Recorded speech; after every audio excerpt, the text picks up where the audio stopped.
Assalamualaikum warahmatullahi wabarakatuh. Mendengar nggak, Vi? Hah? Mendengar?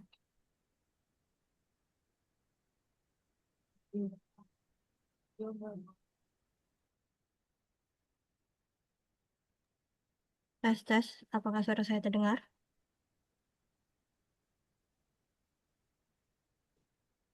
Mendengar nggak?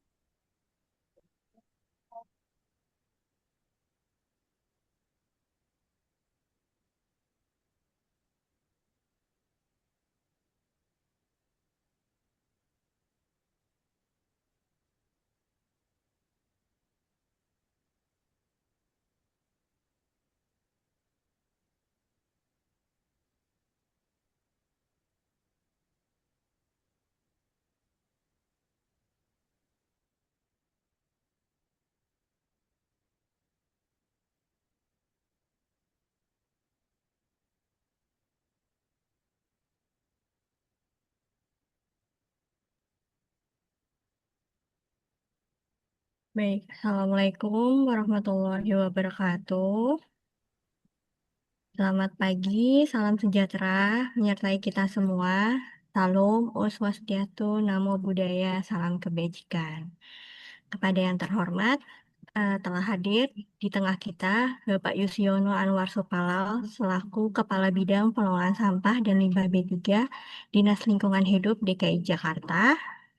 Kemudian Bapak Adi Darmawan selaku Ketua Subkelompok Pengelolaan Limbah B3 Bidang PSL B3 DLH DKI Jakarta, serta seluruh Bapak Ibu peserta sosialisasi Pergub 27 tahun 2024 yang telah hadir secara online, baik melalui link Zoom maupun kanal YouTube yang telah kami sediakan. Pada hari Kamis yang berbahagia ini, saya sampaikan salam hormat. Alhamdulillah, puji dan syukur kita panjatkan kepada Tuhan Yang Maha Esa atas rahmat-Nya. Kita masih bisa berkumpul bersama-sama pada pagi hari ini untuk mendapatkan informasi dan pengetahuan kita terkait dengan aturan maupun kebijakan yang telah dikeluarkan oleh pemerintah Provinsi DKI Jakarta berupa Peraturan Gubernur Nomor 27 Tahun 2024. Sosialisasi ini membahas terkait rencana aksi daerah pengurangan dan penghapusan merkuri atau kita kenal dengan RADPPM di DKI Jakarta untuk tahun 2024 sampai dengan 2030. Baik, sebelum kita mulai acara pada pagi hari ini, izinkan saya Uti selaku MC akan menguraikan rundown acara pada pagi hari ini. Pertama akan dilakukan pembukaan oleh Kepala Bidang yaitu Bapak Yusyono. Kemudian kita lanjutkan dengan menyanyikan lagu Indonesia Raya. Kemudian, salah, menyanyikan lagu Indonesia Raya, kemudian sambutan oleh Kepala Bidang. Kemudian kita sesi foto bersama. Jadi mohon kepada Bapak Ibu untuk dapat menggunakan background Zoom yang telah kami share pada link, pada kolom chat yang telah kita sediakan. Untuk tolong dipasang, nanti akan kita foto bersama sesi pada pagi hari ini. Kemudian kita lanjut pemaparan materi yang akan disampaikan oleh narasumber kita, Bapak Adi, sekaligus dilanjutkan dengan sesi diskusi dan tanya jawab. Dan terakhir adalah kegiatan penutup yang akan ditutup kembali oleh Kepala Bidang kami, Bapak Yusyono. Baik, untuk lanjut ke agenda selanjutnya, mungkin kita bersama-sama menyanyikan dahulu lagu Indonesia Raya. Kepada para hadirin, tolong untuk duduk tegap dan mendengarkan lagu dengan hikmat. Silakan operator untuk menayangkan lagu Indonesia Rayanya.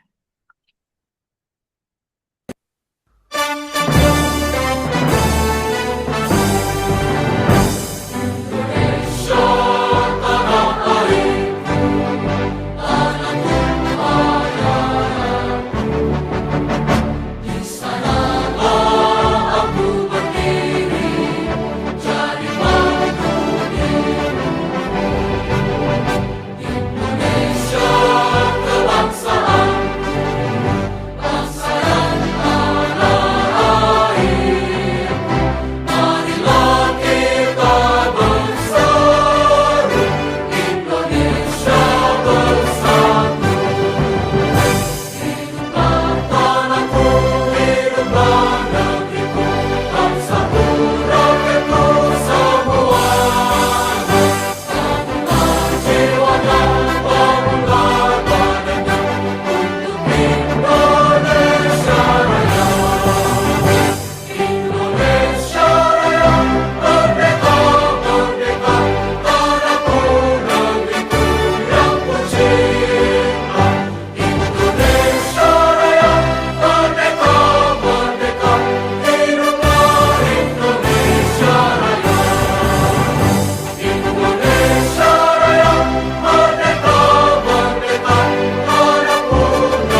Baik, setelah kita dengarkan bersama lagu Indonesia Raya, mohon maaf Bapak Ibu, mungkin karena masalah koneksi ya, sehingga jadi background untuk videonya agak sedikit terpecah-pecah atau terlalu slow untuk pace-nya.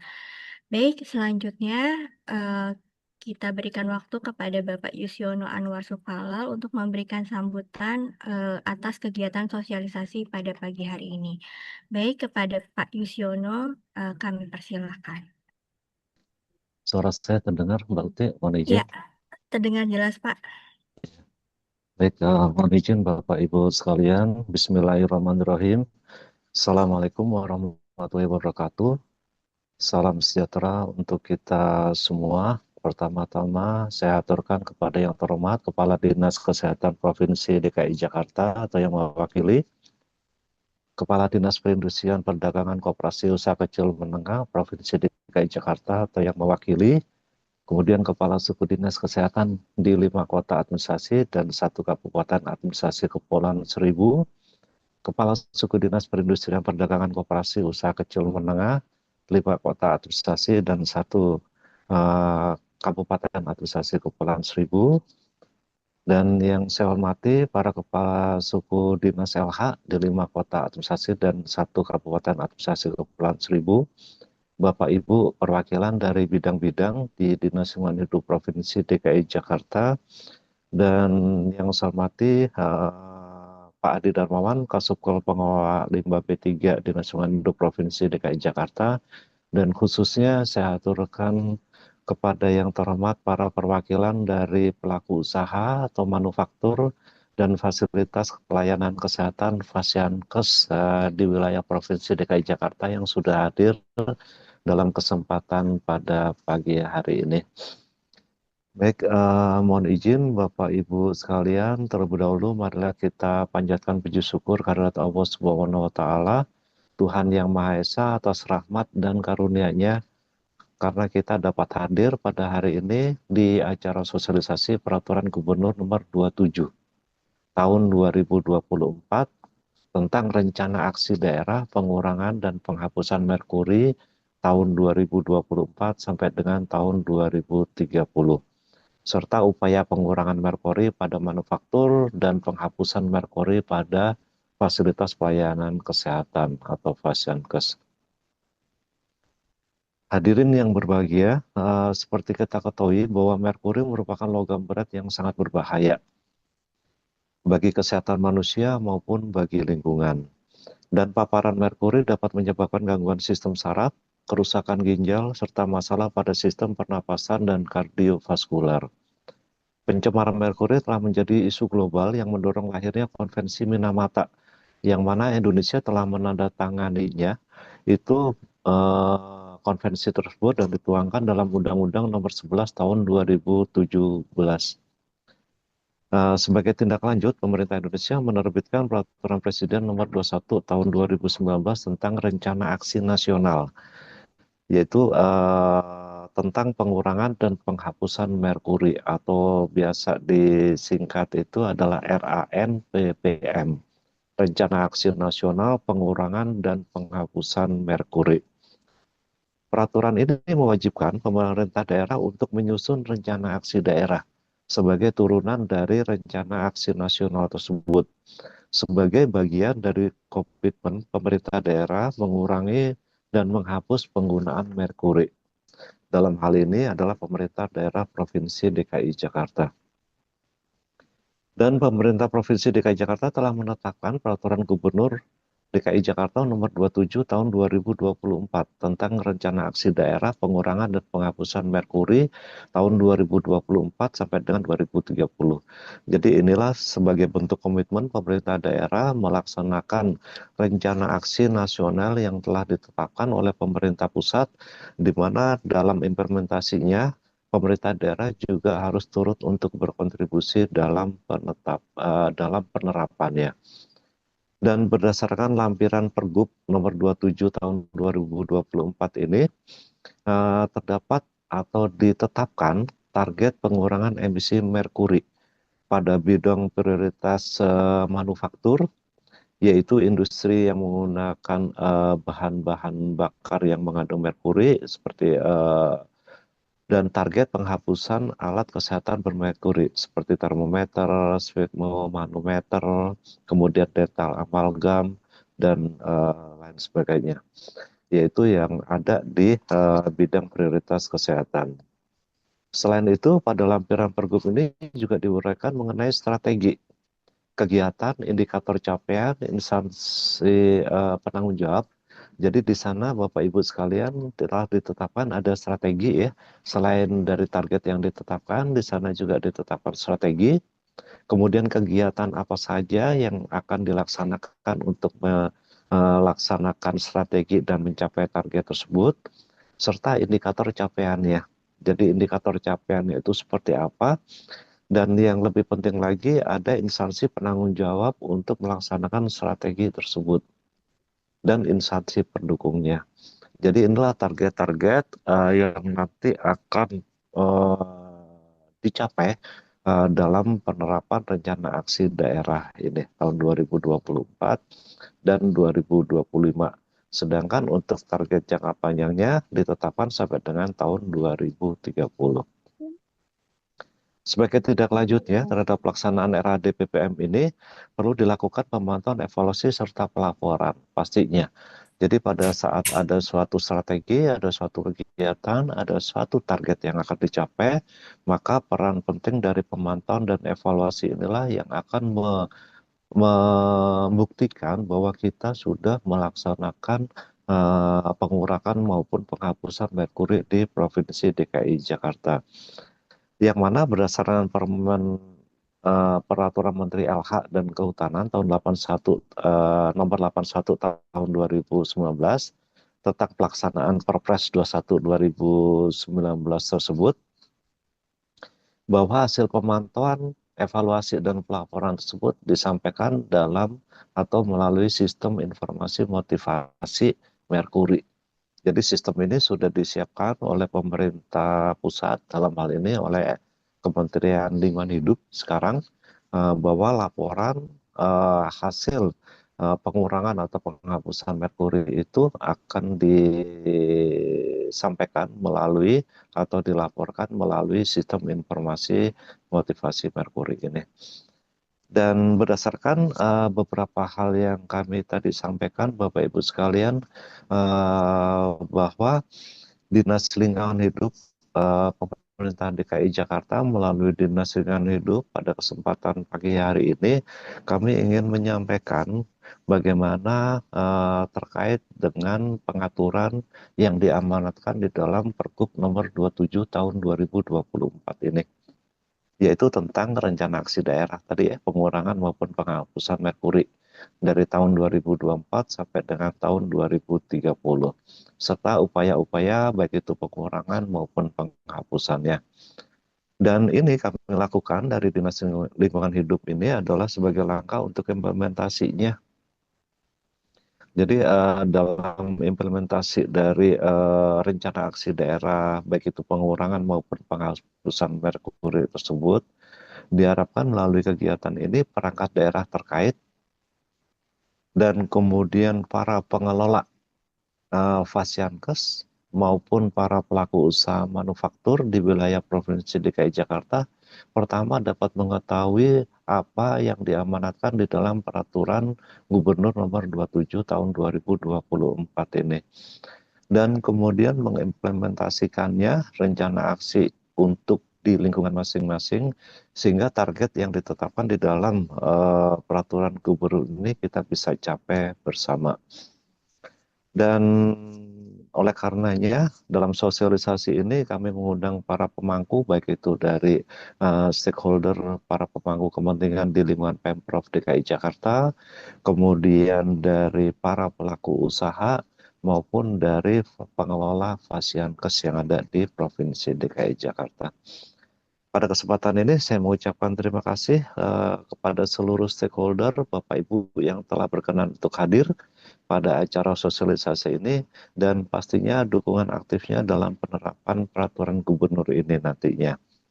Besar harapan kami bahwa peraturan Gubernur nomor 27 tahun 2024 ini dapat diimplementasikan dengan baik di wilayah Provinsi DKI Jakarta. Yang tujuan utamanya adalah bahwa masyarakat akan dapat mendapatkan lingkungan yang baik dan sehat. Jadi tujuan utamanya adalah bagaimana kita melindungi seluruh warga masyarakat di Provinsi DKI Jakarta ini bisa hidup sehat tanpa tercemar oleh bahan merkuri khususnya. Dan pastinya pelaksanaan ini seperti kendala-kendala teknis yang terjadi karena kita melaksanakan melalui online, saya menyampaikan permohonan maaf Bapak Ibu sekalian. Jadi apabila selama pelaksanaan acara ini ada gangguan teknis atau ada hal-hal yang mengganggu kelancaran dari proses sosialisasi ini, saya mengucapkan dan menyampaikan permohonan maaf dan mudah-mudahan acara ini dapat berjalan dengan lancar sampai dengan selesai nanti. Demikian, semoga apa yang kita laksanakan pada pagi hari ini senantiasa selalu diberikan bimbingan dan petunjuk dari Allah Subhanahu wa Ta'ala buat kita semua sehingga kita bisa mengikuti, kita bisa melaksanakan agenda utama pada pagi hari ini dengan baik. Demikian yang saya bisa sampaikan. Selamat mengikuti sosialisasi dan saya akhiri. Wabillahi taufiq wal hidayah. Wassalamualaikum warahmatullahi wabarakatuh. Waalaikumsalam warahmatullahi wabarakatuh. Ya, terima kasih kepada Pak Yusi atas sambutannya pada pagi hari ini.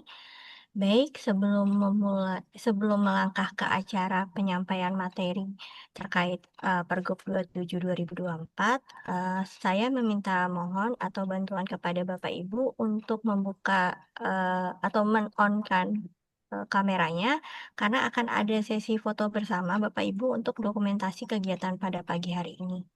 Nanti mohon dibantu ya, Mbak Via. Ini ada, baik, bisa dimulai ya. Mohon dibuka layarnya Bapak Ibu. Ada sekitar 13 page ini. Silakan Mbak Via dan Mbak Putri. Ya, senyumnya pagi ini Bapak Ibu. Ini ada yang belum menghidupkan atau meng-on-kan kameranya. Mohon bantuannya.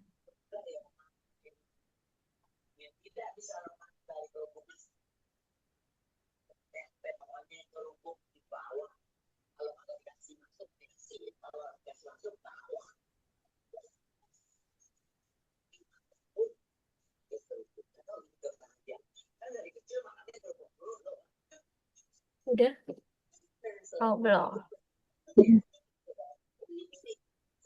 Ya, tahan dulu senyumnya Bapak Ibu. Masih didokumentasikan fotonya pada pagi hari ini. Ayo, senyum manisnya. Bentar lagi weekend Bapak Ibu. Besok Jumat. Jadi semangat Kamis paginya. Udah? Oh, baik. Masih, karena halamannya banyak lumayan ini Bapak Ibu. Walaupun sebenarnya pada pagi hari ini kita mengundang sebanyak 1.000 partisipan. Tapi memang yang baru hadir hanya 300-an. Mungkin nanti pada saat sebelum penyaji materi menyampaikan, mungkin bisa nambah untuk menjadi setengahnya paling tidak. Karena memang ini pertama kalinya kami melakukan sosialisasi peraturan gubernur nomor 27 tahun 2024.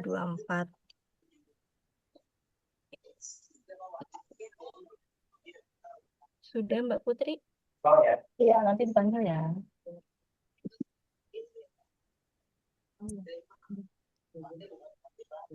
Bentar ya Bapak Ibu, masih didokumentasikan. Udah? Wes? Ampun. Oh baik. Ya, terima kasih Mbak Putri dan Mbak Via untuk dokumentasinya. Baik, kita langsung masuk ke acara inti pada pagi hari ini, yaitu penyajian materi Peraturan Gubernur Provinsi DKI Jakarta Nomor 27 Tahun 2024 tentang Rencana Aksi Daerah Pengurangan dan Penghapusan Merkuri tahun 2024 sampai dengan 2030 di DKI Jakarta yang akan disampaikan oleh Bapak Adi Darmawan selaku Ketua Subkelompok Pengelolaan Limbah B3 Bidang Pengelolaan Sampah dan Limbah B3 Dinas Lingkungan Hidup Provinsi DKI Jakarta. Pak Adi sudah ready, Pak? Ya, sudah, Mbak. Oke, sehat, Pak. Oke, langsung saja ya. Terima Oh kasih, ya, Mbak baik. Uti. Assalamualaikum warahmatullahi wabarakatuh. Selamat pagi menjelang siang. Salam sejahtera buat kita semua, Bapak dan Ibu hadirin peserta sosialisasi. Jadi pada hari ini, saya akan mencoba ya menjelaskan mengenai peraturan Gubernur DKI Jakarta nomor 27 tahun 2024 tentang rencana aksi daerah pengurangan dan penghapusan merkuri atau kita menyebutnya dengan RAD PPM untuk periode 2024 hingga 2030. Jadi sebenarnya dokumen ini merupakan komitmen pemerintah Jakarta melalui Dinas Lingkungan Hidup untuk melindungi kesehatan masyarakat dan lingkungan dari bahaya merkuri. Oke, jadi uh, boleh slide-nya ditampilkan? Oke, boleh di outline-nya. Jadi nanti saya dikasih waktu sebenarnya 60 menit, cuma mudah-mudahan bisa lebih cepat dari itu. Jadi secara struktur presentasi hari ini kita akan yang pertama nanti bagaimana pendahuluan, latar belakang, kegunaan, dampak dan lain sebagainya. Terus kemudian kita akan bicara juga mengenai regulasi pengurangan dan penghapusan merkuri tersebut. Terus karena Jakarta itu setelah kita teliti itu hanya ada dua sektor, yaitu sektor manufaktur dan sektor kesehatan. Nanti kita akan bahas dua sektor ini. Boleh next.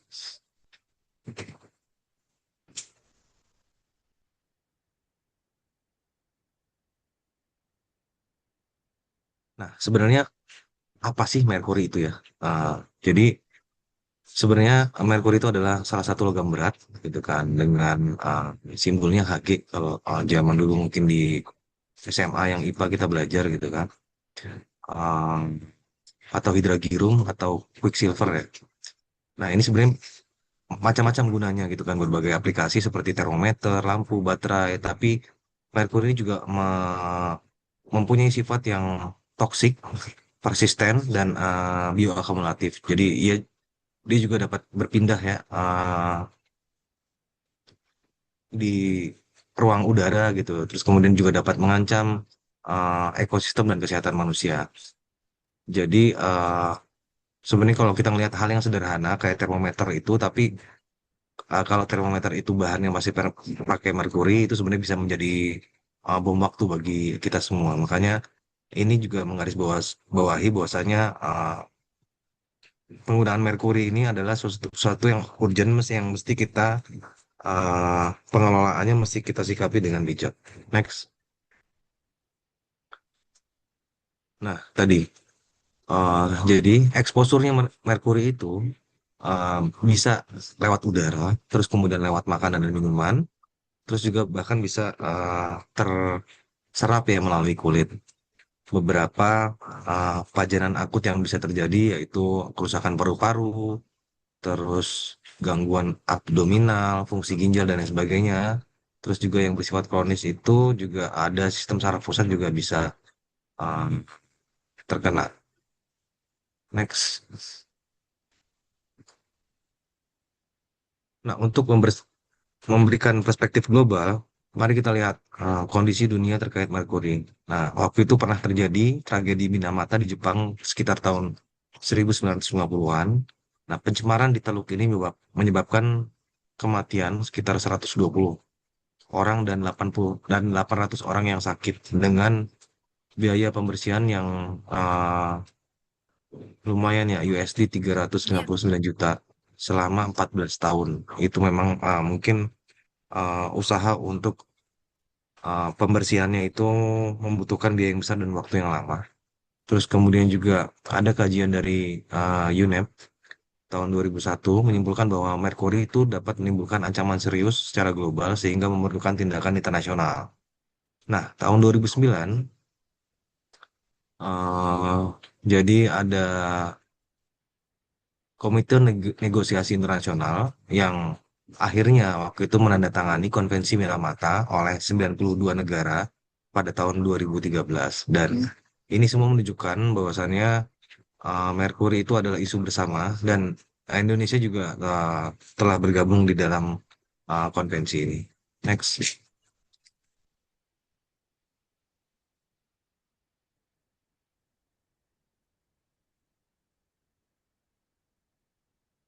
Jadi Indonesia itu meratifikasi Konvensi Minamata melalui Undang-Undang Nomor 11 Tahun 2017 sudah agak lumayan lama ya.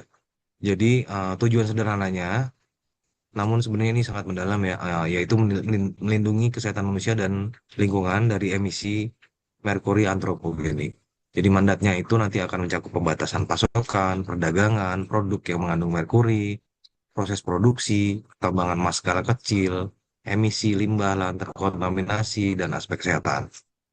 Nah, sampai sekarang itu sudah 110 negara yang bergabung, termasuk kita. Ya, next.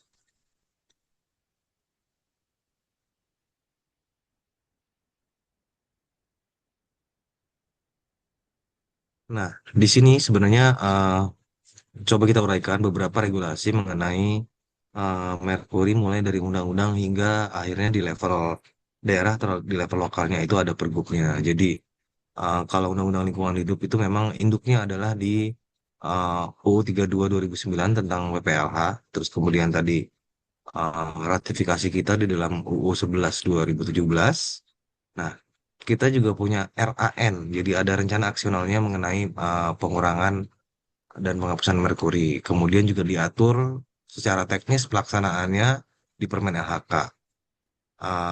Karena ini juga lintas sektor ya, terutama mungkin di masalah di sektor kesehatan, ini juga dari Kementerian Kesehatan juga mengeluarkan suatu produk hukum tentang bagaimana penghapusan dan penarikan alat kesehatan di fasilitas pelayanan kesehatan.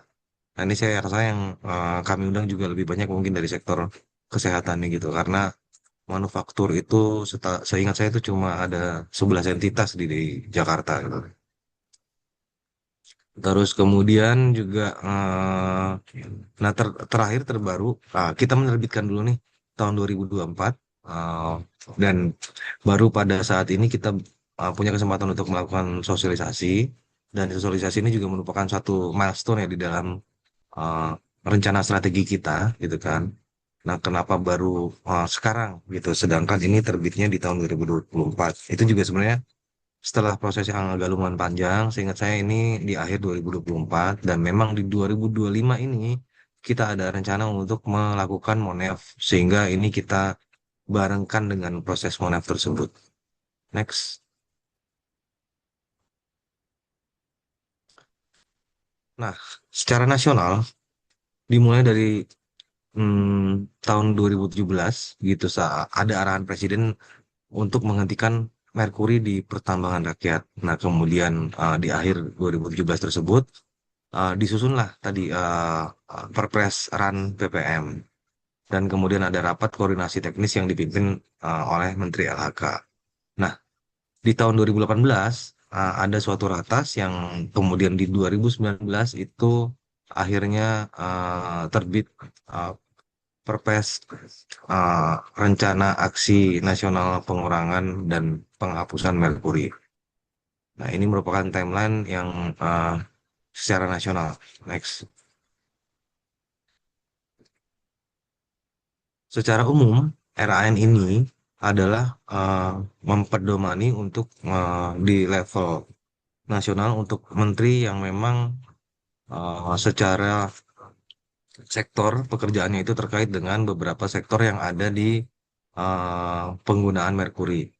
Bagaimana nanti menteri, kementerian lembaga tersebut untuk menyusun kebijakan yang terkait dengan pengurangan dan pengusahaan merkuri di sektornya. Terus kemudian ini juga menjadi pedoman bagi gubernur, bupati, dan wali kota untuk menyusun rencana aksi daerah PPM tersebut.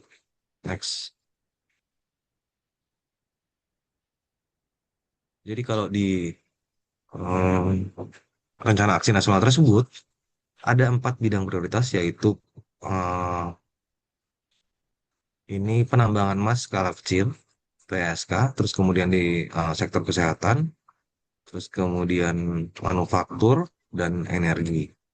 Nah, kalau dilihat dari hmm, target-targetnya di sini untuk um, ini mungkin untuk penghapusan kali ya, atau pengurangan juga termasuk deh.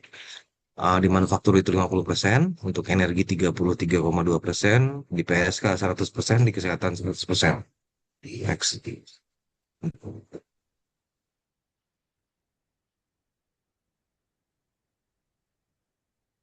Nah, secara umum memang dibagi dua, pengurangan dan penghapusan. Untuk pengurangan itu nanti akan ada penguatan komitmen antara kementerian lembaga, pusat daerah, dengan sistem informasi, keterlibatan masyarakat, komitmen usaha, dan teknologi yang ramah lingkungan. Terus kemudian untuk penghapusan juga akan ada peningkatan kapasitas sumber daya manusia, teknologi alternatif untuk PSK ya, yang bebas merkuri, kemudian pengalihan mata pencarian yang memang jika ini bersinggungan langsung dengan mata pencarian yang menggunakan merkuri tersebut, dan upaya penegakan hukum. Jadi strategi ini secara komprehensif memastikan tidak ada celah dalam upaya kita. Nah, dengan ini kita siap untuk melangkah ke upaya-upaya yang nanti akan kita lakukan. Next.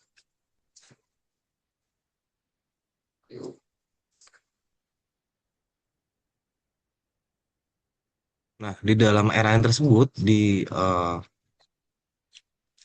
bahwasannya gubernur itu harus menyusun dan melaksanakan penyelenggaraan rencana aksi daerah. Terus kemudian juga harus ada pemantauan dan evaluasinya, menyusun dan melaporkan dan memberikan pendampingan kepada bupati atau wali kota yang berada di subordinatnya ya. Dan yang harus tercantum nanti di dalam rencana aksi daerah adalah berdasarkan baseline. Jadi data-data tentang penggunaan merkuri di suatu daerah itu memang menjadi suatu yang krusial gitu kan. Terus kemudian dari data tersebut kita tentukan nih target pengurangan dan penghapusan, terus bagaimana strateginya, bagaimana implementasinya, terus kemudian terakhir di Monef yang akhirnya nanti akan kita laporkan ke level nasional. Next.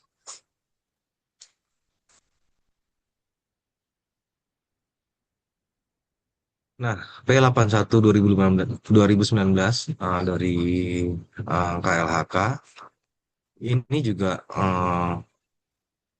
menetapkan bagaimana cara penyusunannya, terus kemudian bagaimana cara memantau, cara mengevaluasi, dan cara melaporkan.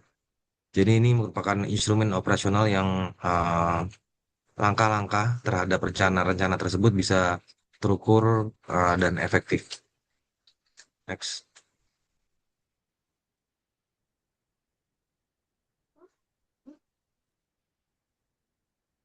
Nah, ini tadi. Jadi sama sih sebenarnya dengan ada di RAN. Jadi kita diamanatkan kembali di Permen LHK 81 2019 ini. Next.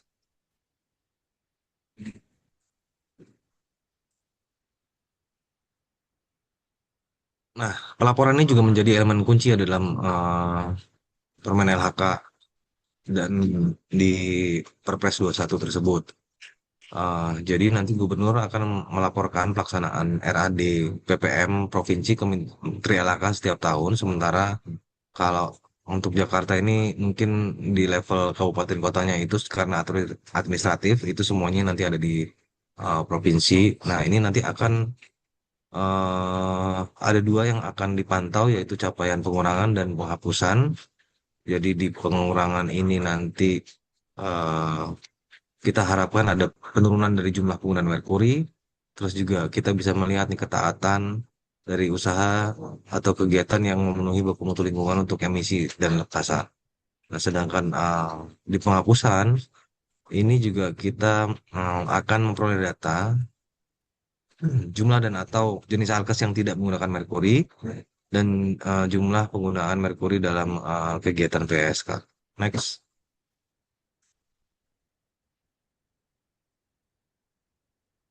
Nah, ini pergubnya Jakarta. Boleh. Next. Jadi di pergub ini, eh, tadi ya, pergub ini sebenarnya melalui proses dengan kajian ya. Setelah dikaji itu ternyata dari 4 sektor yang ada di nasional itu di level Jakarta itu cuma ada 2 sektor karena PSK penambangan emas skala kecil memang secara geografis di Jakarta itu tidak ada lah ya. Tidak mungkin kan mungkin di sini tidak ada tambang emasnya. Jadi penggunaan merkuri di sektor itu juga tidak ada karena aktivitasnya tidak ada. Yang kedua dari energi. Nah, energi juga kemarin kita coba data juga ada pembangkit di sini juga tidak menggunakan lagi di dalam proses aktivitas itu menggunakan merkuri. Jadi tidak ada juga. Nah, yang banyak memang di bidang prioritas kesehatan. Nah, di sini pada intinya adalah strateginya kita memang harus menguatkan komitmen ya antara uh, pemerintah daerah dan pusat dan juga dunia usaha. Juga ada uh, optimalisasi data karena ya data tersebut yang akhirnya akan kita monev dan kita laporkan, uh, dan termasuk peningkatan SDM dan penegakan hukumnya. Next.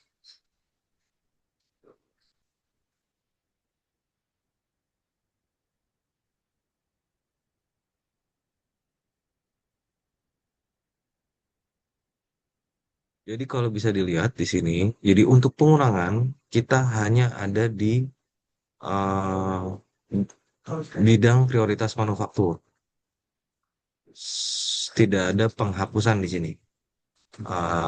Terus untuk target penghapusan hanya ada di alat kesehatan di bidang kesehatan dan bentuknya bukan pengurangan. Jadi benar-benar memang kita 100% berkomitmen mempunyai target untuk menghapus semua alat-alat bermerkuri. Nah, untuk yang pengurangan emisi, jadi kemarin yang kita hasilkan berdasarkan kajian itu adalah industri yang menggunakan bahan bakar batu bara dan menggunakan boiler. Jadi dalam proses aktivitas produksinya, ketika suatu industri itu menggunakan bahan bakar batu bara untuk boiler, itu kita data dengan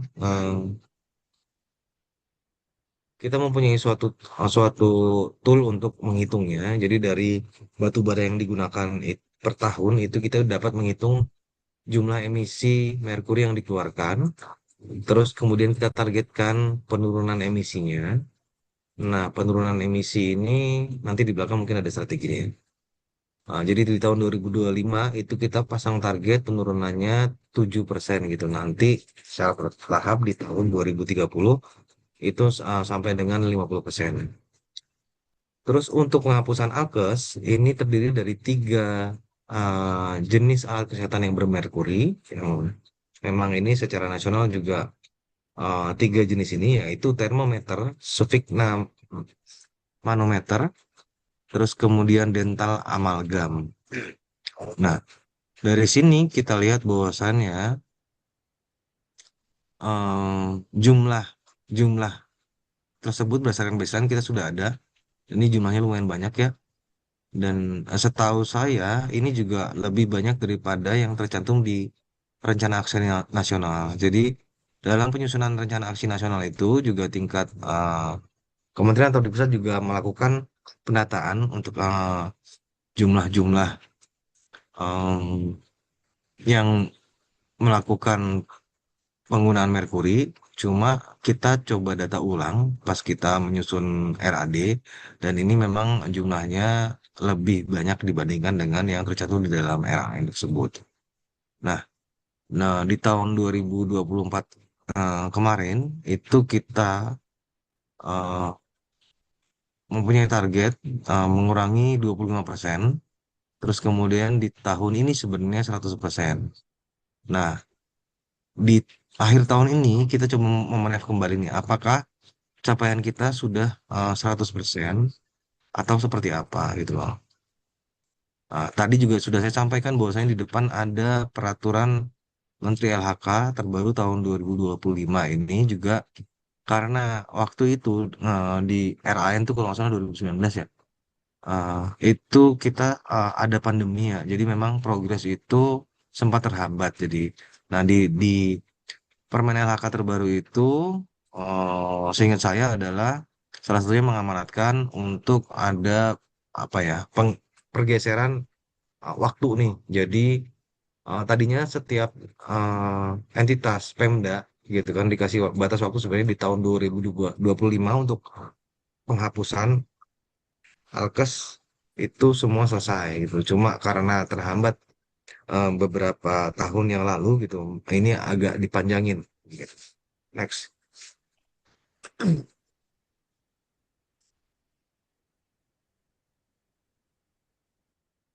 Ya, setelah kita tadi melihat target, ini strateginya. Tadi saya bilang pengurangan hanya terjadi di bidang manufaktur. Boleh next ini tadi sudah saya sampaikan.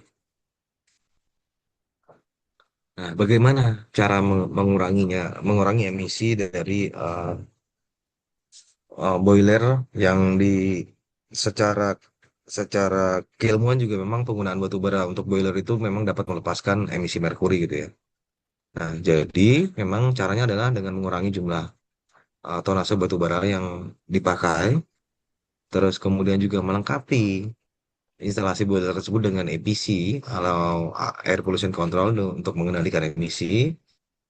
Terus juga ini juga dalam rangka EPC tersebut itu eh, dapat dilengkapi, ini lebih teknis lagi ya. Seandainya 3 buah pembersih emisi atau dengan penangkap debu, penangkap senyawa nitro, terus kemudian juga penangkap senyawa sulfur, sehingga emisi itu tidak lepas ke udara ambien. Terus kemudian juga dapat melakukan konversi boiler batubara ke boiler yang lebih ramah lingkungan. Nah, juga melakukan pengukuran emisi. Nah, pengukuran emisi ini dalam rangka kita menjaga ya supaya memang baku mutunya itu sesuai dengan persyaratan yang ada di peraturan gitu kan. Dalam hal ini itu Permen LHK 7 2007 dan 13 2009. Terus nah, ini juga pemantauan lingkungan itu memang diperlukan untuk tetap bisa menjaga uh, aktivitas dan pengendalian pencemaran yang terjadi. Next.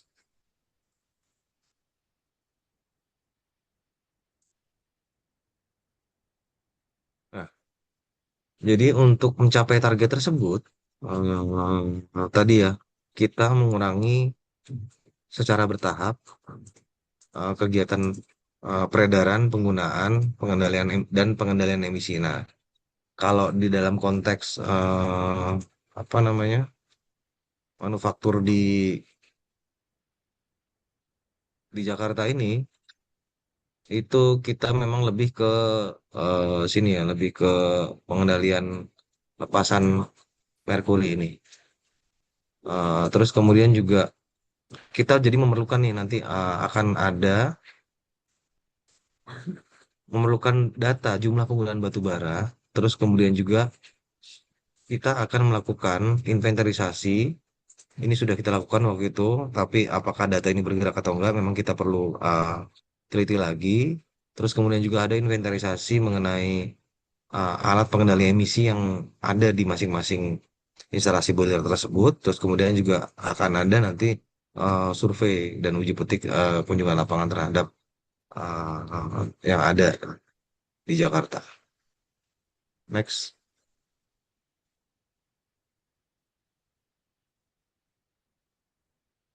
Nah, terus,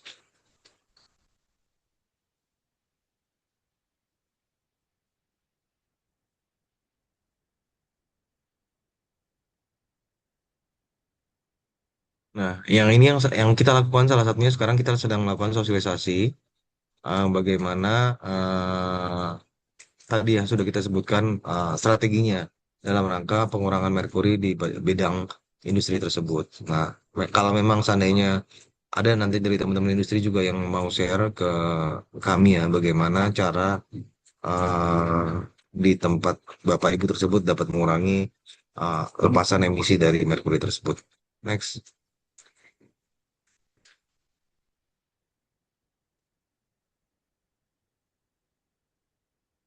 Nah, jadi di rencana aksi daerah tersebut juga akan ada beberapa kegiatan-kegiatan gitu kan. Kita juga mempunyai target yang bentuknya adalah kegiatan dari penguatan kerjasama, terus kemudian sosialisasi, advokasi.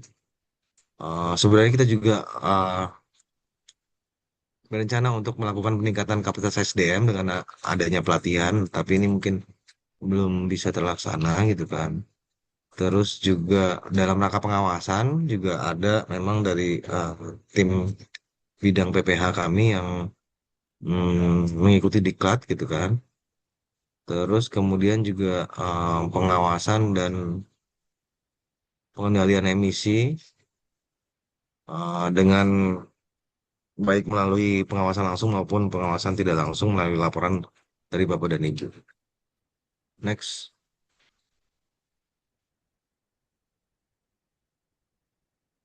Nah, ini mungkin beberapa teknologi yang coba kita uh, apa namanya kaji gitu kan. Jadi memang emisi merkuri yang dihasilkan dari pembakaran batu bara seperti pada unit boiler memang harus diperhatikan karena berpotensi ya untuk merusak lingkungan dan ancaman bagi kesehatan.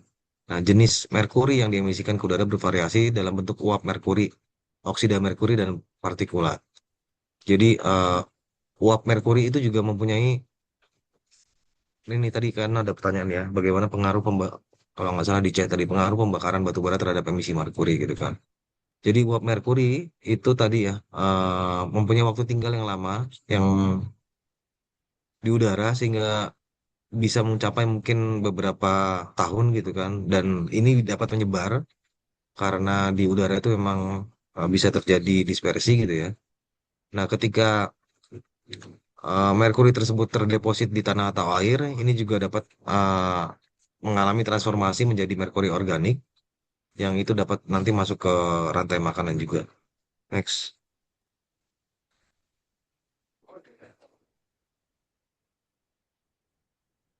Nah, sekarang itu juga memang lagi digembar-gemborkan juga mengenai transisi menjadi menggunakan energi yang renewable ya atau terbarukan.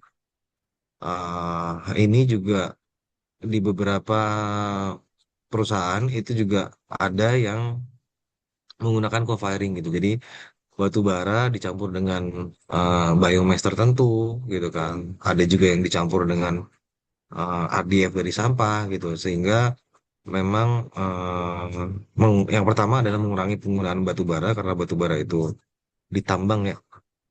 Kita menggunakan hmm, energi yang memang sebenarnya bisa didapatkan dari tidak menambang. Itu juga akan uh, menjadikan ini lebih berkelanjutan. Terus kemudian tuh biomass juga dari macam-macam ya, dari uh, ya bambu, rumput, sekam padi, sekam sawi, uh, jadi macam-macam ya dari kayak pelepah atau cangkangnya sawit dan lain sebagainya gitu juga ada, setahu saya. Dan ini mungkin layak diperhitungkan sebagai alternatif tersebut. Nah, terus juga kalau jenis-jenis boiler itu juga bisa mungkin menggunakan boiler yang menggunakan gas, tadi menggunakan biomass gitu kan, menggunakan listrik dibanding dengan batu bara. Cuma memang ini memang diperlukan apa ya? Mungkin semacam studi dari Bapak dan Ibu sekalian apakah ini cocok digunakan di industri Bapak dan Ibu. Nah, termasuk perhitungan antara biaya uh, capex dan OPEX-nya gitu. Apakah ini memang eh, masuk gitu dalam hitung-hitungan Bapak dan perusahaan Bapak dan Ibu. tapi memang menggunakan teknologi-teknologi yang lebih ramah lingkungan itu akan memberikan beberapa manfaat. Ya, salah satunya tadi ya, memang pengurangan emisi merkuri, terus kemudian memang ada GRK, gas rumah kaca yang dihitung di situ, terus kita dapat menggunakan energi yang terbarukan tadi, terus juga ah, mungkin dengan biomass itu kita mengurangi ketergantungan terhadap impor, seandainya memang ada menggunakan batu bara atau bahan bahan fosil lainnya yang memang kita kekurangan gitu ya. Next. Nah, selain pengurangan penggunaan batu baranya juga bisa juga salah satunya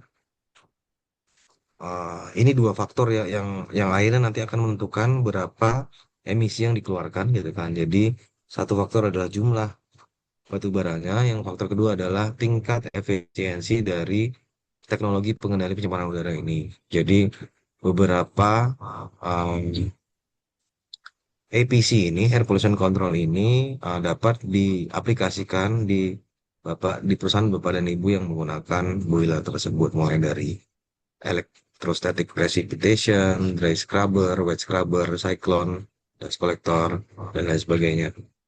Next. Nah, sekarang untuk sektor kesehatan, ini tadi di depan sudah, boleh lanjut. Nah, upayanya bagaimana? Jadi, alat kesehatan yang bermerkuri di pasien kes itu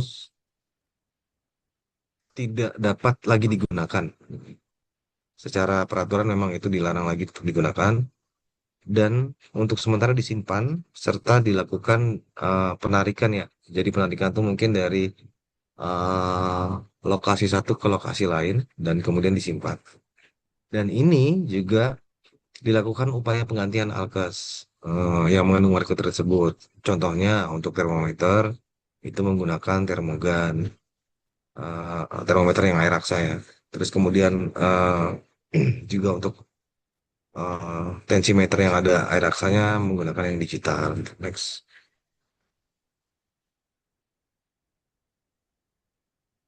Nah, sama tadi dengan di manufaktur, kita juga memerlukan data.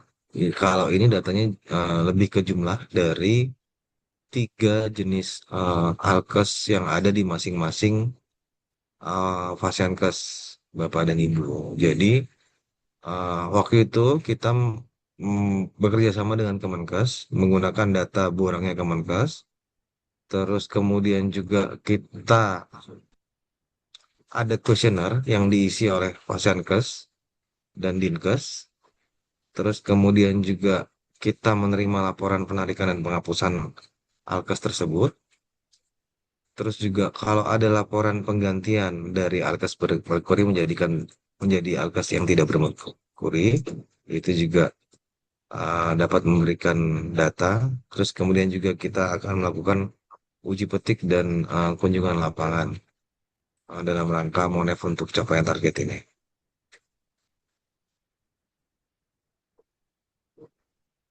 Ya, pengukuran capaiannya itu nanti eh, jumlah alkes bermerkuri yang tidak digunakan dan disimpan oleh Vaskes dibagikan dengan jumlah yang ada data di baseline dikalikan 100%. Nah, karena tadi di depan sebenarnya di tahun ini target kita 100%, jadi harusnya adalah data baseline itu sudah data jumlah alkes bermerkuri yang tidak digunakan dan disimpan itu sama dengan data baseline. Next.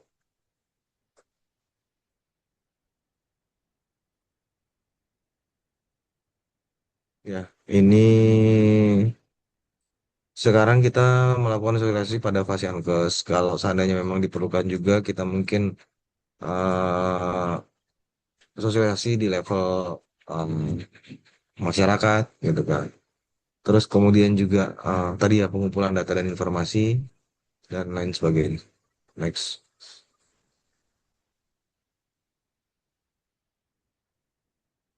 Ya, ini terusannya jadi ada beberapa pengawasan, peningkatan kapasitas SDM dan lain sebagainya. Next.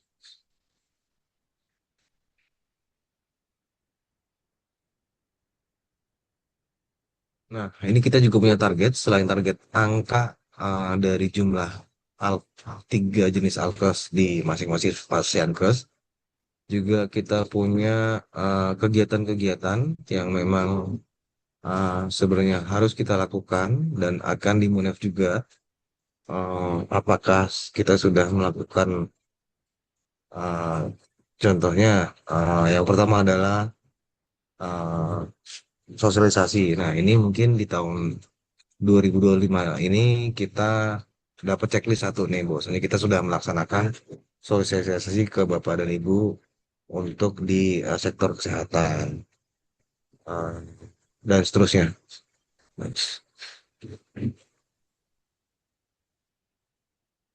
Ini lanjutannya ya. Jadi memang banyak kalau di, nah, kurang lebih itu yang bisa saya sampaikan. Jadi terima kasih atas perhatian dan partisipasi Bapak dan Ibu. Jadi mari bersama-sama kita wujudkan Jakarta bebas merkuri melalui uh, aksi yang nyata ya. Aksi yang nyata ini sebenarnya dapat diterjemahkan dengan yang pertama mulai dari uh, pengumpulan data yang akan kita lakukan nanti mohon disupport oleh Bapak dan Ibu. Yang kedua juga terutama di Alkes ya. Kalau di Alkes itu juga nanti ada barang-barangnya, nanti juga bisa kita inventarisasi karena sebenarnya kita sempat berkoordinasi dengan KLH bagaimana untuk pengolahan lebih lanjutnya. Nah, waktu itu masih menjadi bahan diskusi sehingga barang-barang tersebut memang sementara dikumpulkan di titik-titik tertentu untuk kemudian nanti kami dan kementerian akan coba menemukan jalan untuk melakukan pengolahan ini sampai di akhir dan itu dapat diolah yang sesuai dengan uh, ketentuan yang berlaku dan tidak berbahaya lagi bagi lingkungan ketika akan memang kita uh, proses akhir. Sekali lagi terima kasih atas perhatiannya. Kurang lebihnya mohon maaf. Saya akhiri wabillahi taufiq wal hidayah. Wassalamualaikum warahmatullahi wabarakatuh. Nanti kalau ada tanya jawab, monggo dipersilakan. Saya kembalikan ke Mbak Uti selaku MC. Terima kasih. Baik, terima kasih kepada Pak Adi atas penyampaian materi Pergub 27 2024, di mana memang kita DKI Jakarta memerlukan kolaborasi bersama OPD terkait, termasuk juga para stakeholder dalam hal ini adalah kegiatan industri dan juga para Fasiankes untuk sama-sama mencapai target pengurangan dan penghapusan merkuri tahun 2024 sampai dengan 2030. Baik, Bapak Ibu, nanti untuk materi akan kami share ya pada akhir acara, karena biar Bapak Ibu bisa concern atau fokus terhadap kegiatan sosialisasi pada pagi hari ini. Baik, eh, kita masuk ke sesi diskusi dan tanya jawab. Kita bisa mulai dari Bapak Ibu yang ingin menanyakan, mungkin bisa raise hand secara langsung menanyakan kepada Pak Adi bagaimana apa namanya, mungkin ada hal-hal yang masih membingungkan dari Pergub 27 tahun 2024 ini. Silakan Bapak Ibu, mungkin dari bidang manufaktur maupun teman-teman dari Fasiankes, atau ada mungkin hambatan atau kendala terkait dengan penggunaan alkes bermerkurinya atau bagaimana mungkin hal-hal teknis terkait penyimpanan alkes bermerkurinya atau mungkin yang ingin ditanyakan kapan ditarik juga bisa ditanyakan di dalam forum ini. Mungkin atau juga terkait dengan strategi-strategi yang mungkin kurang jelas atau yang ingin didetailkan atau diminta penjelasan lebih lanjut juga bisa disampaikan. Baik, Bapak Ibu, ada yang ingin bertanya? Apa sudah mengerti ya Bapak Ibu ya untuk pergubnya sudah cukup jelas ya Bapak Ibu ya? Hai. Baik Pak, ini sebenarnya ada sih pertanyaan di kolom chat. Ini masih terkait dengan apa namanya? Korelasi batu bara dengan merkuri tadi sudah disampaikan oleh Pak Adi, kemudian ingin meminta jurnal ilmiah atau data teknis yang menunjukkan bahwa batu bara mengandung merkuri gitu. mau ditanggapi dulu, Pak?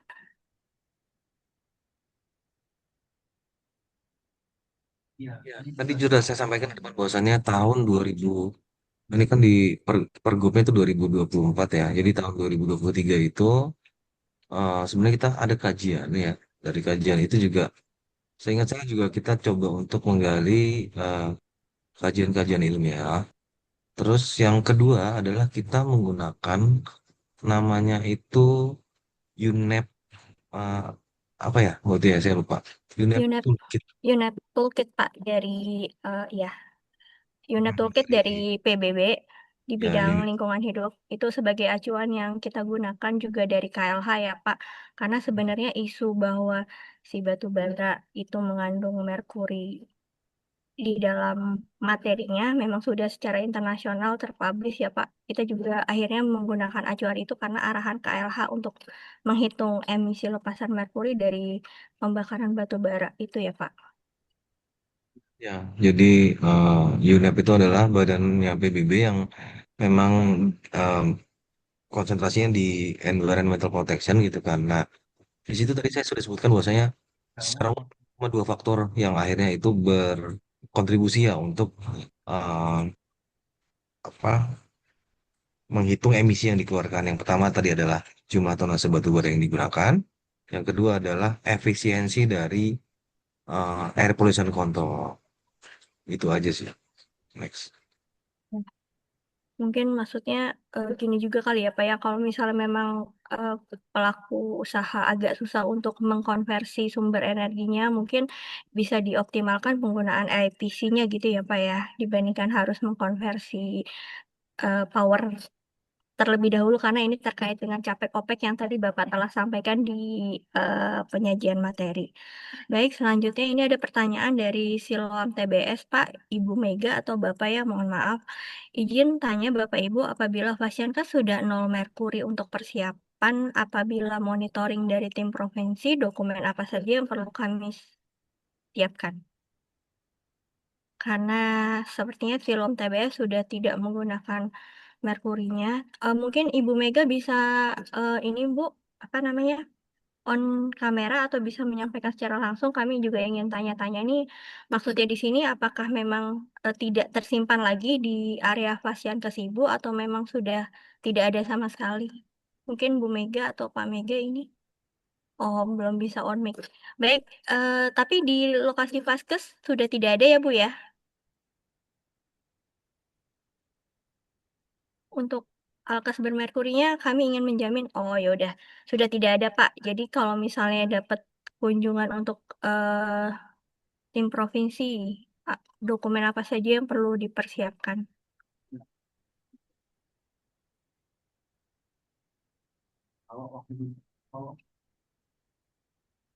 Suaranya Pak. Yes. Jadi kalau awalnya ada, itu sebenarnya kan mungkin ada dokumen Bu nih.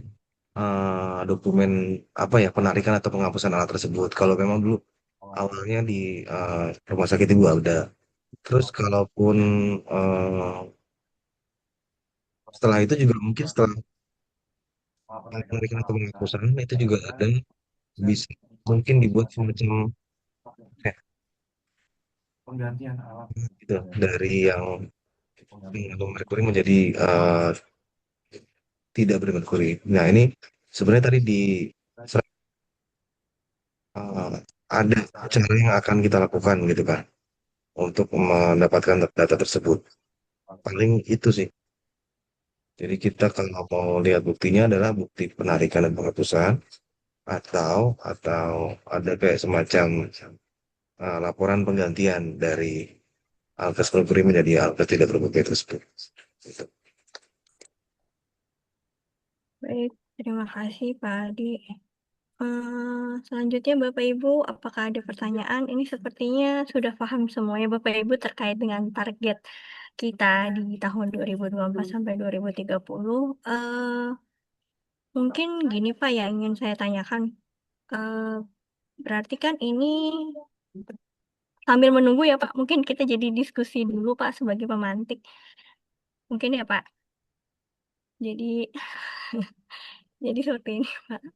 Jadi kan ini kan memang kan sosialisasi pergub ini kan sebagai langkah awal kami Pemprov DKI untuk menyamakan istilahnya menyamakan persepsi kepada Bapak Ibu ya terkait dengan aturan untuk pencapaian target reduksi dan penghapusan alkes bermerkurinya. Nah, Pak, nanti setelah ini akan ada rencana apa ya, Pak, untuk OPD-OPD mungkin kalau misalnya Fasiankes kan nanti kita melalui pendataan ya, Pak. Nah, ini untuk teman-teman OPD karena kan di strateginya ini nggak cuma pengampunya di Dinas Lingkungan Hidup ya, Pak. Jadi kan sebenarnya ada juga di bidang kesehatan, kita punya teman-teman di Dinas Kesehatan dan juga untuk manufaktur ada teman-teman di Dinas PPK UKM. Mungkin setelah kegiatan sosialisasi ini ada rencana apa Pak untuk teman-teman OPD supaya pemantauan evaluasi monitoring pencapaian target RAD PPM kita ini bisa terrealisasikan dan kita bisa laporkan kepada Kementerian Lingkungan Hidup dan tentunya akan berlanjut kepada Pak Presiden. Baik Pak. Ya, jadi untuk yang Fasiankes, kita nanti dengan Dinkes, dengan Dinkes saya rasa sudah beberapa kali lah. Maksudnya juga mungkin mohon izin kalau ada perwakilan dari Dinkes, nanti juga saya rasa karena ini programnya dari tahun, ya kalau Minamatanya 2017, terus kemudian RAE-nya 2019, saya rasa ini juga sudah berulang kali mungkin ya, dari Kemenkes dan Dinkes itu kasih tahu ke eh, sampai ke level-level Fasiankes terkecil gitu loh. Nah, kalau seandainya memang mau ada kegiatan gitu loh, ya saya kurang tahu juga ya, apakah memang khusus di Merkuri gitu kan, atau memang eh, tentang lain, tapi bisa di eh, apa selipkan juga ya mengenai kebijakan RAD kita ini. eh, Mohon nanti juga boleh kita berkolaborasi gitu untuk di event-event yang melibatkan para pelaku di Vaskes tersebut. Itu terus yang kedua untuk di apa namanya manufaktur, sebenarnya karena apa ya, jumlah populasinya nggak banyak gitu ya, sehingga saya cuma 11 gitu ya. Eh, dan kita juga mungkin erat kaitannya kalau di dalam rangka pengawasan atau implementasi dari dokumen lingkungan tersebut gitu. Jadi eh, sementara sebenarnya kita bisa, harusnya kita masih bisa handle nih DLH untuk mengetahui bagaimana progres dari ke 11 entitas di sektor manufaktur tersebut sih. Itu sih, Mbak. Baik. Terima kasih Pak Adi. Ya, alhamdulillah nih Pak sudah ada dua penanya nih. Yang pertama dari Pak SHTB Haryo, izin Pak kalau saya salah, ini SHTB apa ya Pak? Mungkin bisa disampaikan secara langsung ya Pak. Ini dari Jakarta Selatan. Bisa on Ya, cam Pak. Iya Pak. oke. Oh, sebentar, saya on-cam dulu. Iya Pak, biar kita Ya, enak Pak selamat visualisasinya. pagi. Terima kasih Bapak Adi Darmawan dan Ibu Uti. Saya Haryo dari Siloam Hospital STB Simatupang, SHTB itu. Oke. Ya, oke. Pertanyaan saya adalah terkait yang nanti ada misalnya visitasi random gitu, misalnya rumah sakit yang sudah menarik untuk yang Mercury ini. Nah, di kami itu kalau untuk yang alat medis seperti kayak tensi itu kita juga sudah lakukan. Tapi kalau misalnya tadi kan ditanyakan terkait dokumen, lampu deh. Lampu kita itu 2015 kita sudah ganti semua yang LED. Nah, memang sih bukti-bukti itu kita seperti sih udah nggak ada ya kalau lampu. Nah, terkait dengan itu seperti apa ya? Apakah kita cukup dengan melihat di lapangan, misalnya bahwa oh lampu kita sudah apa namanya sudah LED semua, terus kemudian juga tensi juga kita udah ganti. Apakah itu cukup? Soalnya itu cukup lama juga kita tahun 2015 itu udah ganti seperti itu. Itu sih Pak Adi, Bu Uti, mohon tanggapan. Terima kasih.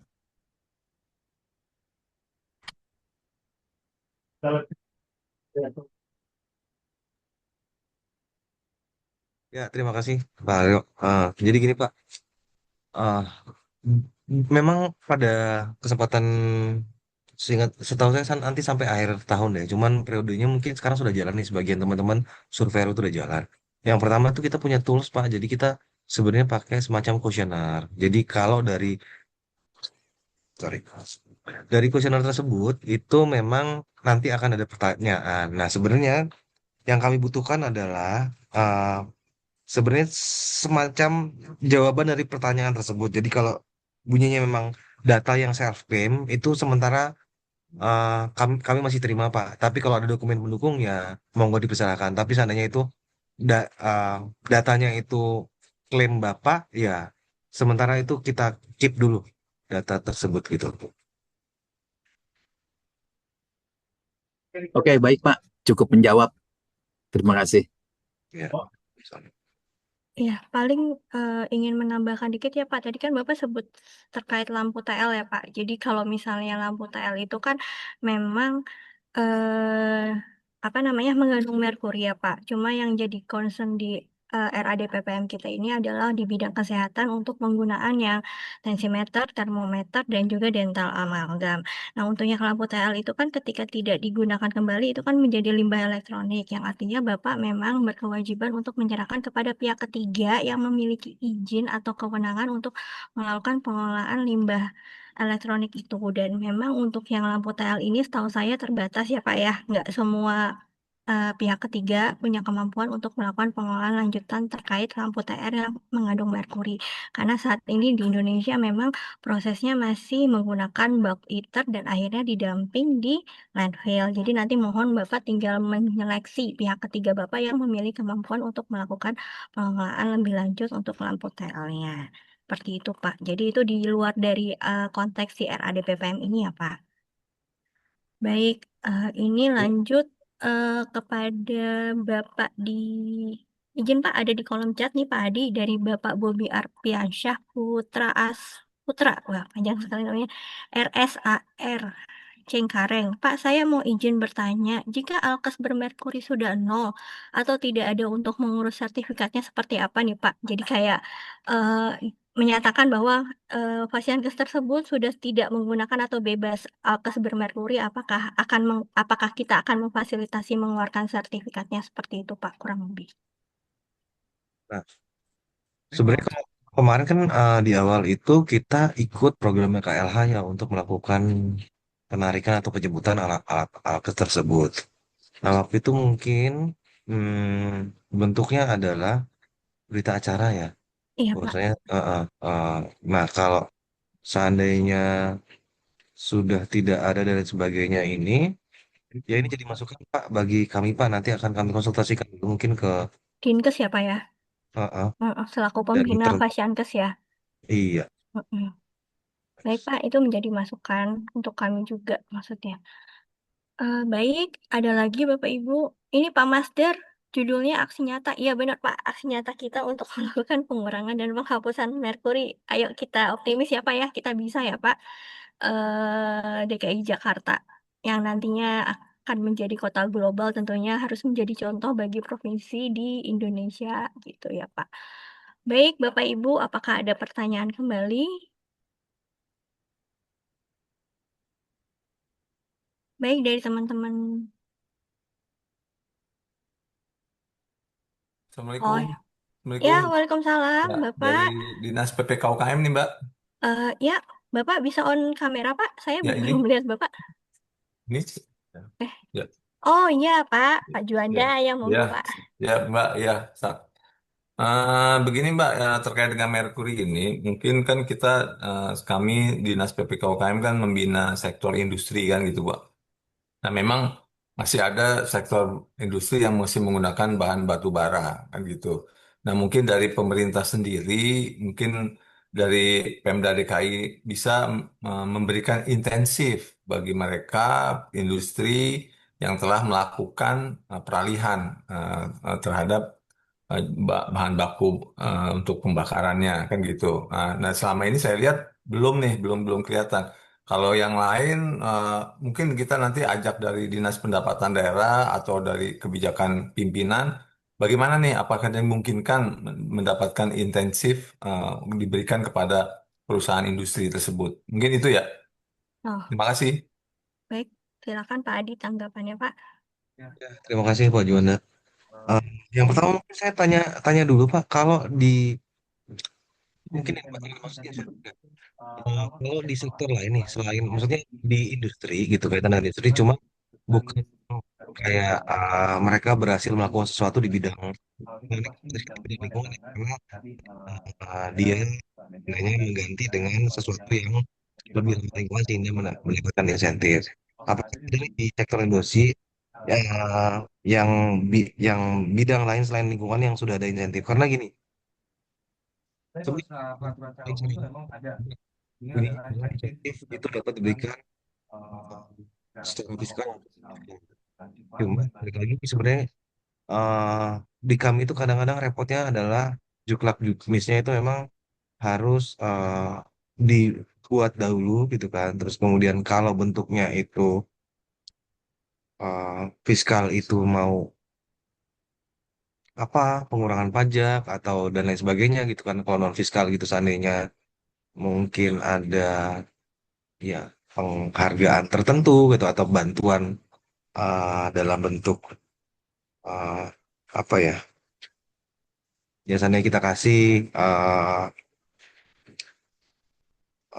tempat penyimpanan wadah penyimpanan B3 gitu dan lain sebagainya itu bisa aja cuma memang eh, kita belum ada peraturan pendukungnya yang di level kita bisa yang pertama adalah kriterianya itu seperti apa terus kemudian insentif apa dengan memenuhi kriteria tersebut sehingga akan kita berikan tapi ini mungkin bisa menjadi masukan bagi kami untuk nanti ke depannya dapat kita rumuskan dahulu Pak.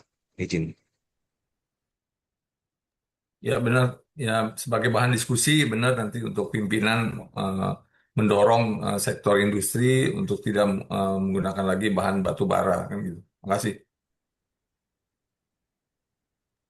Iya, terima kasih Pak Juanda.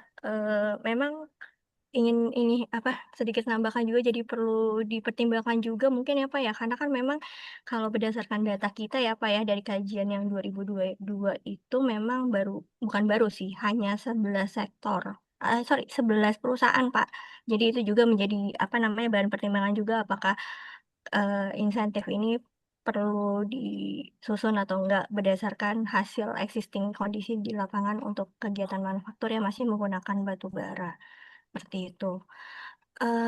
Baik Pak, Pak Adi, ya terima kasih Pak Juanda. Nanti mungkin kita akan, ada rapat koordinasi lebih lanjut kali ya Pak ya, sama Dinas PPK UKM terkait RAD ini. Izin Pak Adi, ini ada dari Klinik Utama Budi Kemuliaan Grogol. Izin bertanya, Pak. Bu, saya sedikit terlewat dengan info penarikan alkes bermerkuri dari KLH. Itu bagaimana prosedurnya gitu? Ya, mungkin Mbak Uti bisa bantu jawab karena pelaku sejarah. Oke, Pak. Aduh, pelaku sejarah. Baik, izin Bapak Ibu dari Klinik Utama Budi Kemuliaan Grogol.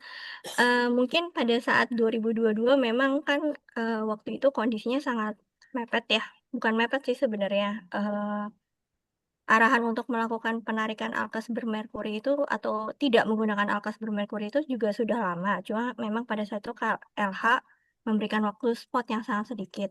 Jadi Bapak Ibu, yang di Klinik Utama Budi Kemuliaan Grogol untuk alkes bermerkuri yang masih digunakan mohon disimpan terlebih dahulu, disimpan di area Fasiankes ya Bapak Ibu, dan pastikan bahwa si alkes bermerkurinya itu tidak pecah atau tidak rusak atau merkurinya tidak keluar kemana-mana, jadi benar-benar dijaga secara aman. Karena apabila sudah pecah ataupun rusak, itu nanti bukan menjadi alkes bermerkuri yang bisa kita kelola lebih lanjut melalui proses, penarikan dari KLH, tapi juga itu menjadi ranahnya limbah B3 dan itu menjadi kewajibannya Bapak Ibu dari klinik utama untuk melakukan pengelolaan lebih lanjut.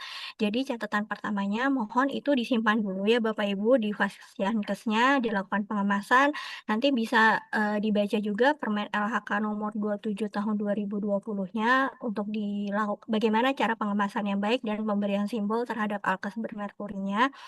Kemudian ini Bapak Ibu, nanti di akhir acara atau nanti di link G Drive kami akan mengirimkan link kuesioner ya Bapak Ibu, karena kami juga ingin mendata kembali nih sebenarnya kondisi di lapangan, karena kami tahu bahwa menyadari di 2022 itu belum dilakukan penarikan semuanya untuk alkes yang ada di Fasiankes.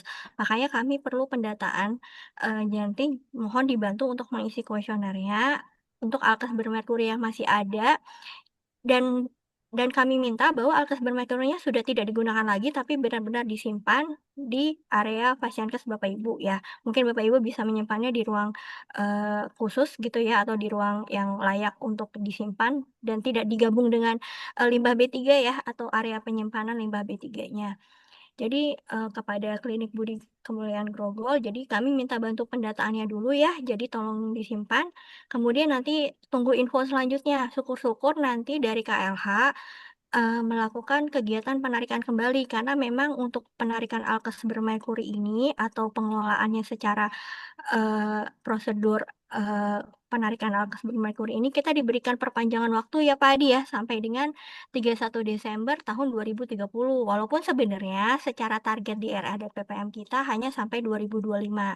Tapi untuk proses eksekusi penarikannya mungkin itu bisa sampai 2030. Jadi paling catatannya untuk disimpan secara baik dulu, nanti menunggu informasi lebih lanjut. Karena memang saat ini kita, menunggu arahan dari KLH, karena secara aturan penarikan itu hanya dapat dilakukan oleh KLH untuk bekerja sama dengan pihak ketiga selanjutnya.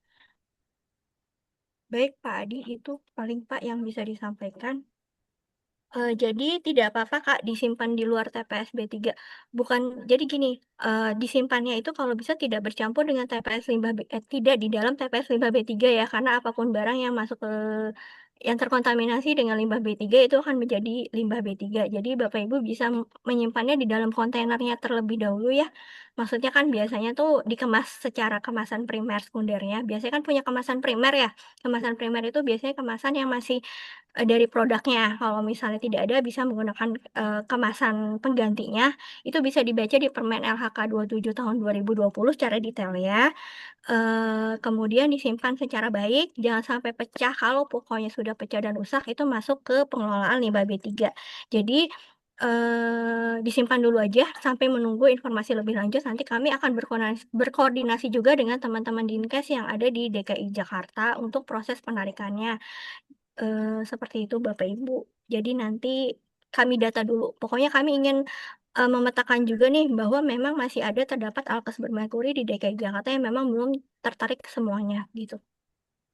Apakah sudah jelas Bu Novita Sumbara?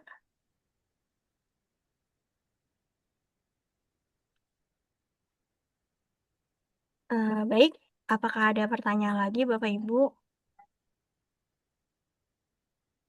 Oh baik, sudah jelas ya Bu Novita. Baik, Bapak Ibu yang lainnya yang ada di, eee, forum online Zoom meeting ini, apakah ada yang masih ingin ditanyakan? Oke, dari M. Kardi Hadi Projo, ini M-nya Muhammad ya Pak, kalau tidak salah, kalau enggak izin bertanya, waktu tahun 2022 bulan November kami sudah menjalankan penarikan alkes, ke asrama DLH Pesanggerahan berupa tensimeter 2 unit. Tapi kami lupa untuk bukti sudah ditarik, kami cari belum ketemu, itu solusinya bagaimana ya? Kami lupa untuk bukti sudah ditarik, kami cari belum. Maksudnya gimana Pak? Bisa disampaikan Pak, Pak Karyadi, ini biasanya pada saat, penarikan di tahun 2022 ini kita sama-sama memberikan BA ya Pak, berita acara penarikan. Jadi, mungkin Bapak menanyakan terkait berita acara penarikan gitu ya Pak? Izin Pak. Bapak Karyadi, dari Vaskes apa ya Pak? Oh BA-nya. Nanti BA bisa, koordinasi lebih lanjut dengan saya ya, Pak. Nanti saya akan, kirim, nomor handphonenya untuk, BA selanjutnya. Tapi untuk data list Bapak, mohon disampaikan juga vaskesnya apa, karena kami juga ada, list untuk, vaskes-vaskes yang telah melakukan penarikan di 2 lokasi, baik di Pesanggerahan maupun Bambu Larangan, seperti itu. Pak Karyadi dari vaskes apa, Pak? Atau Bapak mau on kamera atau ya Pak Karyadi? Oh, klinik Esteti Derma Pasar Rebo. Oh, baik-baik. Ya, Pak, nanti saya akan kirim person in kontak saya di akhir chat untuk koordinasi lebih lanjut terkait berita acara penarikan. Baik, Bapak Ibu, ada pertanyaan lagi? Jadi Bapak Ibu nanti mohon bantuannya, mungkin kan tadi Pak Adi sudah menyampaikan bahwa kami sedang melakukan pendataan. Jadi nanti kami menggunakan tim surveyor kami dari pihak ketiga, mohon dapat diterima dengan pintu terbuka, istilahnya tidak ada maksud apa-apa untuk datang ke Bapak Ibu karena mereka ingin melakukan pendataan terkait dengan penggunaan batu bara untuk manufaktur dan kemudian, apakah kondisi existing-nya masih menggunakan alkes bermerkurinya. Jadi seperti itu Bapak Ibu, jadi mohon dapat diterima karena kami juga melampirkan surat, tugas kepada teman-teman surveyor untuk melakukan pendataan. Baik, Bapak Ibu, ada yang ingin ditanyakan lagi? Nanti untuk link materinya akan kami share di akhir acara ya Bapak Ibu, dan termasuk, link kuesionernya untuk vaskes dan manufaktur.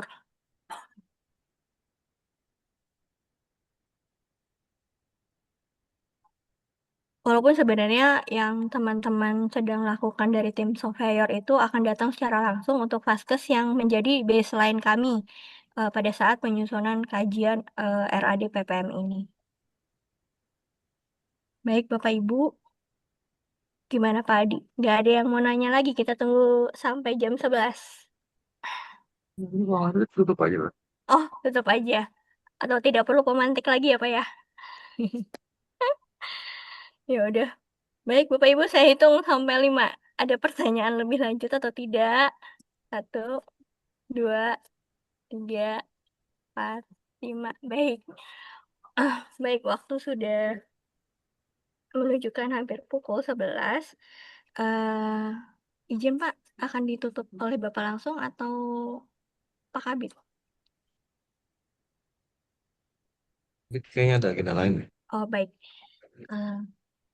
Oh ya, materi tolong Mbak Via untuk disampaikan. Jadi Bapak Ibu mohon juga untuk mengisi daftar hadir pada pagi hari ini ya Bapak Ibu. Jadi kalau misalnya kami juga bisa mungkin membelas link materi ataupun eh, untuk menanyakan lebih lanjut apabila ada yang perlu kami tanyakan kepada Bapak Ibu terkait dengan eh, RAD PPM ini. Baik, sesi diskusi saya tutup. Mungkin lanjut saya berikan ke Pak Adi ya untuk penutup pada pagi hari ini, Pak.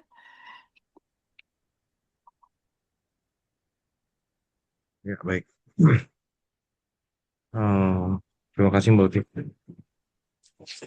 Ya, jadi Bapak dan Ibu hadirin yang terhormat, jadi sebagai penutup dari acara sosialisasi Pergub nomor 27 tahun 2024 tentang rencana aksi daerah pengurangan dan penghapusan merkuri, eh, sudah selesai kita laksanakan.